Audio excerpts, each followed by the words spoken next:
ఈరోజు 8:30 సమయంలో వినుకొండ టౌన్లో జిలాని అనే వ్యక్తి తనకి రషీద్ అనే వ్యక్తికి ఉన్నటువంటి వ్యక్తిగత కక్షల వల్ల రషీద్ అనే వ్యక్తిని నరికి చంపడం జరిగింది. ఇటువంటి చర్యలు ఏమైనా కూడా ఎక్కడైనా ఏదైనా రిపీట్ అయితే చట్టపరంగా చాలా కఠినమైనటువంటి చర్యలు తీసుకోవడం జరుగుతుంది.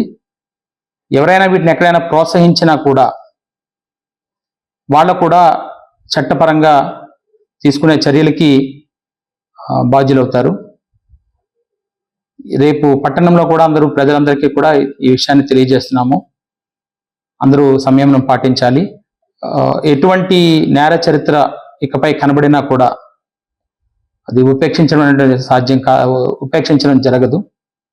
దీన్ని గమనించమని పోలీస్ నుంచి ఒక హెచ్చరిక అయితే ఖచ్చితంగా చేస్తున్నాము. దీన్ని ఖచ్చితంగా గమనించాల్సిన అవసరం కూడా అందరికీ ఉందని కూడా తెలియజేస్తున్నాం. 144 సెక్షన్ కూడా అది అమల్లోకి తీసుకుంటున్నాం. అక్కడ ఎవరు ఎటువంటి శాంతి భద్రతల విఘాతం కలిగించినా కూడా కఠినమైనటువంటి చర్యలు తీసుకుంటాం. 8:30 సమయంలో వినుకొండ టౌన్లో జిలాని అనే వ్యక్తి తనకి రషీద్ అనే వ్యక్తికి ఉన్నటువంటి వ్యక్తిగత కక్షల వల్ల రషీద్ అనే వ్యక్తిని నరికి చంపడం జరిగింది. ఇటువంటి చర్యలు ఏమైనా కూడా ఎక్కడైనా ఏదైనా రిపీట్ అయితే చట్టపరంగా చాలా కఠినమైనటువంటి చర్యలు తీసుకోవడం జరుగుతుంది.